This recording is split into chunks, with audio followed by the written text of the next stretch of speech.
Председателе, почитуван председател, почитувани колеги, пратеници, почитуван представник на владата.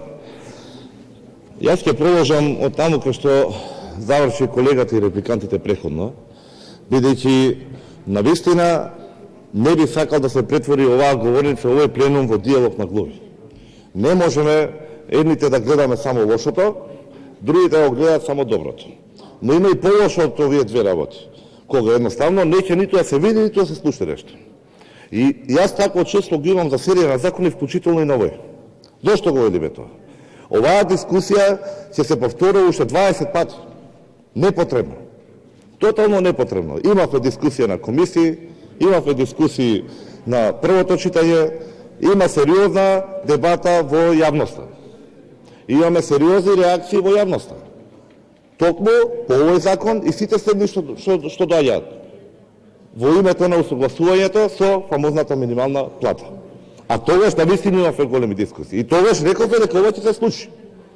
Бидејќи дали снимале добра или лоша намера, ќе имаме контрреакции и серија на проблеми кои ќе се мултиплицираат. Да, не било тоа прво да се случи дека првата минимална плата сега била. Точно, минималната плата пред 10 години била определена сума. Точно. И пред 30 години било уште помала. Сега се утврди потреба од висина од 18.000 денари. Каде беше само? И точно, тогаш пред 10 или 15 години имаше некоја висина потребна за потрошувачка коштичка. Имаше износ кој што беше многу далеку помало од овој. Беше 8, беше 7, во моменти и 9.000. Сега, за месец февруари, минималната коштица е 36.146 денари. Од нив 15.440 се трошат за исхрана и пијалови. Буквално само да се преживее. Тоа е близо до самата минимална плата. Сега, ние имавме минимална плата и преходно, како што тврдевме. И се пресметуваше на еден начин како што се пресметуваше. Зошто беше во суштина, ниту еднашка не објаснивме добро да се долови потребата да се менува системот на пресметка на платите. Зошто? Бидејќи, ако не го направеа тоа, ќе имаше навистина скалесто покачување на платите. Со многу ситни измени, многу практично и веќе ќе беше све во функција.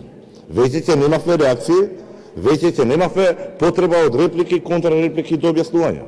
Ќе имавме ситуација со која што ќе го видевме предизвикот, ќе се соочевме со предизвикот и ќе баравме, односно ќе најдевме соодветно решение со интервенцијата во членот. И во тој случај немаше да има ниту сомнеш, ниту дилема во која насока се движиме и што сакаме да постигнеме со ова.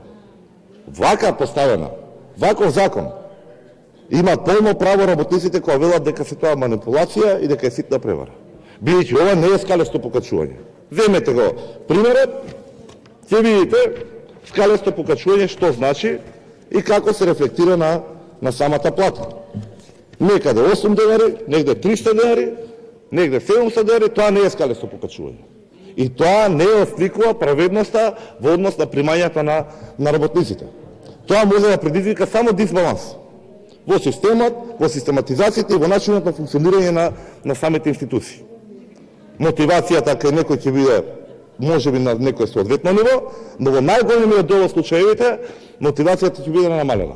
Намалена мотивираност, уште помала продуктивност, уште полоши услуги што ги дава јавниот сектор на граѓаните, полоши услуги на граѓаните, полошо стопанство, полош тек на бизнисот, по-незадоволни граѓани. Се разбира дека резултатот на тоа ќе бидат протести. И веќе се множат секој ден. Имавме утврдено не само сега што имаме во образованието протести. Имаме потреба, се штрекуваше и кај полицијата. Самиот министер ни кажал дека има потреба од зголемување на платите и ребаланс на буџетот. И ова ќе се множи. Нема да застане. Ниту нашите тука расправи и кавги, ниту пак незадоволството меѓу граѓаните. Но во исто време инфлацијата расте. Неконтролирано веќе. Да, ќе кажеме имаме 4 кризи. Имаме 4 кризи, никако да искочиме од нив. Можеме да се обвинуваме колку сакаме, но факт е тоа дека 4 кризи се уште траат. Се уште се на сила и не гледаме излез од тунелот. Бидејќи владата, мерките, инструментите што ги презема не даваат резултати. Идеме само во надолна линија. Без оглед дали е тоа продуктивноста, дали е тоа развојот, дали е задоволството на граѓаните. И имаме резултат кога нашите граѓани губат веќе доверба во институциите и органите на системот. Ако ние бесме решени наистина да помогнеме и да се соочиме со ова, ќе беа исплушени нашите говори за минималната плата.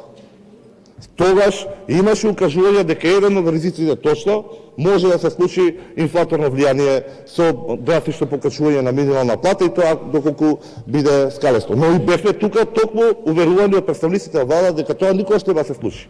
2 или полоста или месец дена колку и да е, искача премиерот и вика имаме ризик од инфлаторна спирала. Па сега, како можеме да веруваме во институциите и во владата, ако имаме такви драстични менувања? Кај се проекциите, кај се плановите, кај се работата со ризиците? Како можеме ние да проектираме приходи, како можеме да проектираме проекти, како можеме да проектираме капитални инвестиции? И сте имале капитални расходи нула. Имаме. Нема сигурност бизнисот, нема сигурност граѓаните. Не знаеме каде се движиме. Јас ќе повторам уште еднаш.